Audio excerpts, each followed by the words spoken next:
All right, good afternoon, guys, and welcome to this channel. Today, we have been, following up Peter Obi's case at the Election Petition Tribunal, and they are on a break for now.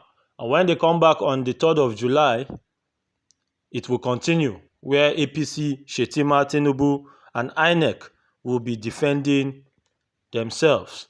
Having said that, many of us, forgot that there are tribunal proceedings happening in Enugu and Lagos. And the Lagos one is the very interesting part because last week something happened.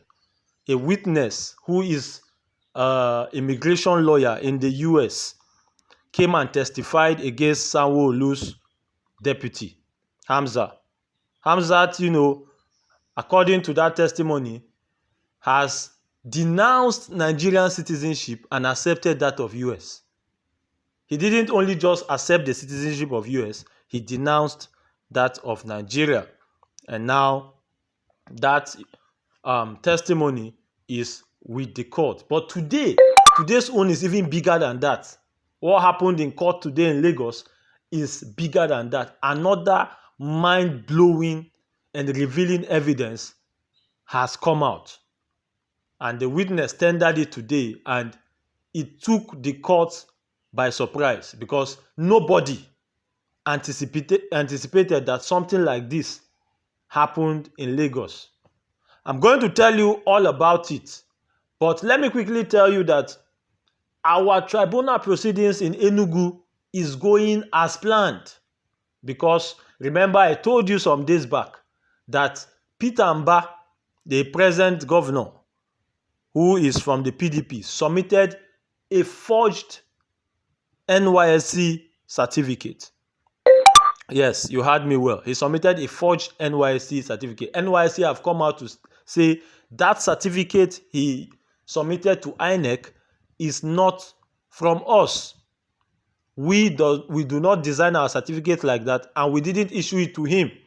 His certificate was burnt because he left NYSC and he didn't come to collect his certificate. So whatever certificate he submitted to INEC is forged. And after all the back and forth, Peter Mba came out to say different stuffs, even threatened to sue NYSC and collect a sum of over 13 billion or so. That angered the NYSC DG. And at some point, he appeared on Arise TV and said it clearly to the whole world that Peter Mba's certificate is a forged certificate. He said it without mixing words. Now, last week, on Thursday, NYSC were in Enugu State Tribunal to testify. And again, they have tendered documents that the NYSC certificate that was submitted by Peter Mba was a forged one and is fake. And we know what happens to forgery. We know what happened to Kemi when she was a financial minister and it was, certified. It was revealed that her NYSC certificate was forged. She was kicked out. David Leon in Bayelsa State, because of his deputy submitted fake NYSC results. After they won in 2019, a day to his swearing in, the Supreme Court kicked him out. And that was how Duyodiri continued in Bayelsa State. And now is the case of Peter Mba. We are not even talking of the fact that Labour Party won the election and, it was rigged for Peter Mba. Now we are talking of forgery. So having said that about Enugu, let us come back to Lagos where the main gist is. Now today, our correspondents from court said that it was established that Sanwo-Olu and his wife voted without a voter's card. Yes, you heard me clearly. They voted, even after the INEC chairman came out to say nobody can vote without a voter's card, because then many people were not able to get their voter's card. So they were asking if they could use the voter slip on their hands to vote. INEC said no, it's not possible. But today, it was established in court. The witness came with a strong evidence. I'm going to show you the evidence he tendered. with a strong evidence to show that Sanwo-Olu voted without a voter's card. Not only him, his wife too voted without a voter's card. Now, let me tell you the story. Let me show you how it happened in court.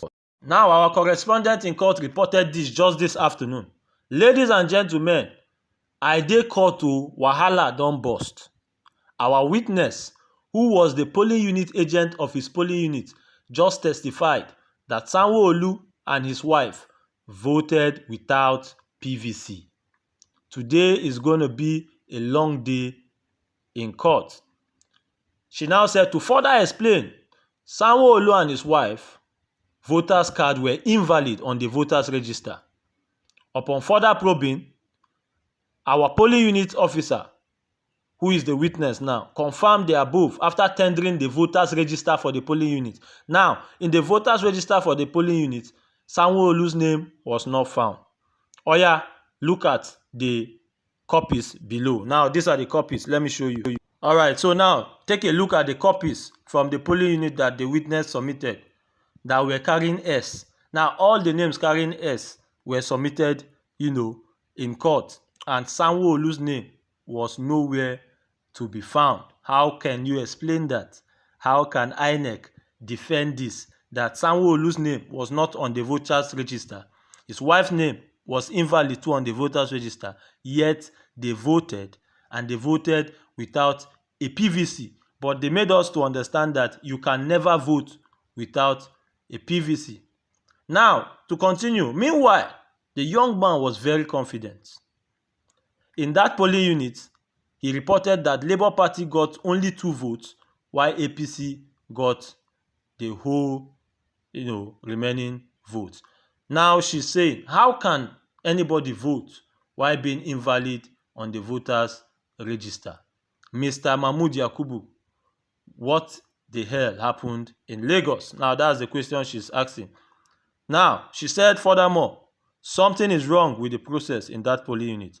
How is Beavers able to process his vote? Now, that's the question that the INEC should come and tell us. How did Beavers process Sanwo-Olu and his wife's vote without PVC? They made us to know that Beavers will read your card at accreditation level.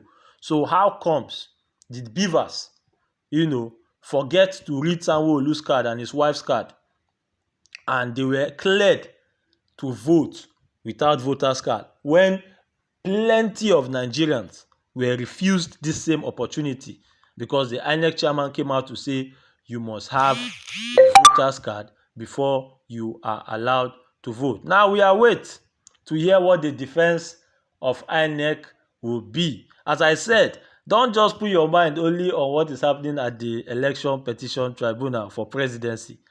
Lagos is heating up. Enugu is heating up. And I'm telling you that at the end of the day, the judiciary will either do the right thing or show the whole world that they are incapable and very, very corrupt. So I just said, let me bring you updates from Lagos, guys. Thanks for listening, and God bless you.